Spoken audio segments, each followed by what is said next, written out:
नमस्कार दोस्तों, आज की वीडियो में बात करेंगे खराब मौसम, बारिश और बाढ़, भूस्खलन जैसी आपदाओं के कारण देश के कई राज्य प्रभावित हुए। जम्मू कश्मीर में अब तक 123 लोगों की जान जा चुकी है। हरियाणा में 24 से अधिक मौतों के अलावा कई एकड़ में खड़ी फसल बर्बाद हो चुकी है। पहाड़ी राज्य हिमाचल में बीते 2.5 माह में 360 से अधिक लोगों की अपनी जान गंवा चुके हैं। सरकारी आंकड़े के मुताबिक 3,900 करोड़ का नुकसान हुआ है। उत्तराखंड में भी हर तरफ तबाही का मंजर। राज्य सरकार ने नुकसान के मुआवजे के तौर पर केंद्र सरकार से 5,700 करोड़ का राहत पैकेज मांगा है। पंजाब की नदियों में उफान के बाद 1500 गांव बाढ़ की चपेट में। उत्तराखंड महीने भर से आपदाओं से जूझ रहे हैं। ग्लेशियर टूटकर गिर रहे हैं, अचानक बादल फट रहे हैं, नदियां पूरे वेग से उफान पर हैं। लगातार बन रही अस्थायी झीलों ने बड़ी आबादी, सरकार और वैज्ञानिकों की चिंता बढ़ा दी। नए भूस्खलन क्षेत्र बनने से जगह जगह पहाड़ दरक रहे हैं, जमीन और मकानों में गहरी दरारें पड़ गई। इस वर्ष राज्य को 2013 को केदारनाथ आपदा के बाद सबसे बड़ी आर्थिक क्षति उठानी पड़ी। राज्य की आर्थिक 4 धाम यात्रा से भी जुड़ी है, मगर सीजन में 55 दिन यात्रा नहीं हो सकी। राज्य सरकार ने हालात से उबरने के लिए केंद्र से 5,702 करोड़ की विशेष सहायता मांगी। राज्य के 13 जिलों में से 10 किसी न किसी रूप में आपदा की चपेट में। 1 अप्रैल से 31 अगस्त तक 79 लोग जान गंवा चुके हैं। देश का एक और पहाड़ी राज्य हिमाचल प्रदेश 2.5 महीनों से प्राकृतिक आपदा से जूझ रहे हैं। बादल फटने, भारी बारिश, बाढ़ व भूस्खलन के कारण जून माह के आखिरी सप्ताह से लेकर अब तक 360 लोगों की मौत हो चुकी है। 47 लोग लापता है। इस मानसून क्षेत्र में सैकड़ों घर तबाह हो गए हैं। 5,162 घर क्षतिग्रस्त। सरकारी आंकड़ों के अनुसार अब तक 3,979 करोड़ का नुकसान हो चुका है। प्रदेश के सभी जिले आपदा का दंश झेल रहे हैं, लेकिन कुल्लू, मंडी, चंबा, शिमला व कांगड़ा सबसे ज्यादा प्रभावित है। 2.5 माह के दौरान ही प्रदेश में 50 से ज्यादा स्थानों पर बादल फटे, जबकि बाढ़ की, छिन्नू और भारी भूस्खलन की 133 घटनाएं हो चुकी है। आपदा की चपेट में आई पंजाब में नदियों के उफान से तबाही का मंजर। इतिहास की सबसे बड़ी बाढ़ है। त्रासदी ने सबको झकझोर कर रख दिया।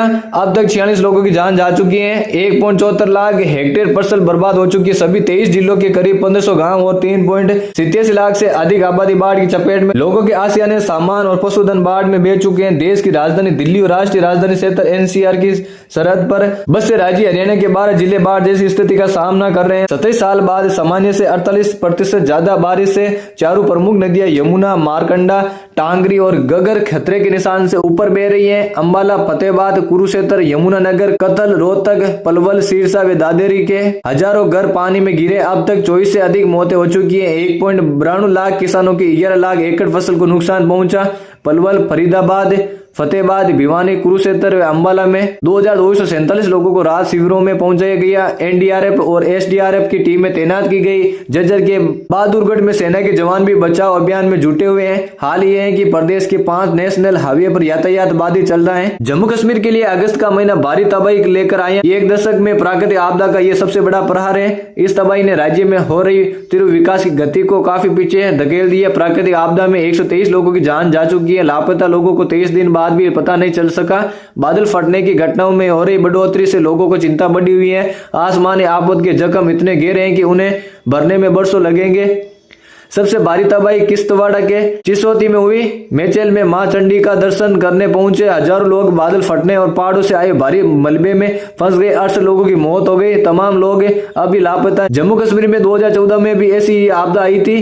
तब जम्मू में तीव रिवर फ्रंट निर्माण की योजना शुरू हुई। 2023 तक इसे पूरा होना था, मगर अभी ये काम अधूरा है। अलबत्ता रिवर फ्रंट का जितना भी काम अब तक हुआ, उसने इस बार की तबाही में रक्षा कवच का काम किया। मौसम विभाग की तरफ से जारी रेड अलर्ट के बीच राजस्थान के कई क्षेत्रों में शनिवार को भारी बारिश हुई। इसमें यातायात व्यवस्था चरमरा गई और संपत्ति का भी भारी नुकसान हुआ। जयपुर में एक जर्जर मकान का एक हिस्सा गिरने से एक व्यक्ति और उसकी बेटी की मौत हो गई और 5 लोग घायल हो गए। कोटा के एक गाँव में बिजली की चपेट में आने से एक व्यक्ति की जान चली गई। भीलवाड़ा में भारी बारिश के बाद रिहायशी कॉलोनियों में 2 से 3 फीट तक पानी भर गया। मौसम की स्थिति को देखते हुए अजमेर, उदयपुर, राजसमंद, भीलवाड़ा और सलूम्बर में शनिवार को स्कूल बंद रहे। राजसमंद, कुंभलगढ़ उपखंड में शुक्रवार रात से हो रही भारी बारिश के कारण राष्ट्रीय राजमार्ग 162 का एक हिस्सा बह गया, जिससे यातायात को डाइवर्ट करना पड़ा। इन राज्यों की खबरों के आधार पर साफ है कि उत्तर भारत, खास तौर पर पहाड़ी राज्यों में बारिश और भूस्खलन का कहर जारी है। लगातार खराब मौसम और तीर्थ यात्रा मार्ग पर भूस्खलन की घटनाओं के कारण माता वैष्णो देवी यात्रा शनिवार को लगातार 12वें दिन भी स्थगित रही। पिछले कई दिनों से हो रही भारी बारिश के कारण त्रिकुटा पहाड़ियों में भूस्खलन और सड़कें अवरुद्ध हो गई, जिससे तीर्थ यात्रा मार्ग श्रद्धालुओं के लिए असुरक्षित हो गया। दोस्तों, जानकारी अच्छी लगी तो वीडियो को लाइक और कमेंट करना, चैनल को सब्सक्राइब करना। धन्यवाद। जय हिंद, जय भारत।